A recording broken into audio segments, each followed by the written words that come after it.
All right. So this is the last part of our theoretical lecture, and next we will start with the practical steps. So this in this section we will actually see what is the difference between merging and relationship.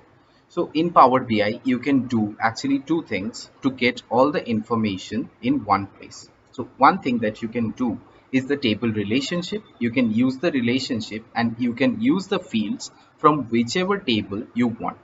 Secondly, as I have shown you previously, you can merge two tables together and bring all the informations in one table. Now, what is the problem with merging and relationship? So with merging, the problem is, let's say you have the product color column already in the product table, product lookup table. So if you merge those information in your sales table, the information will be duplicated, and in database normalization rule we don't actually do that, right?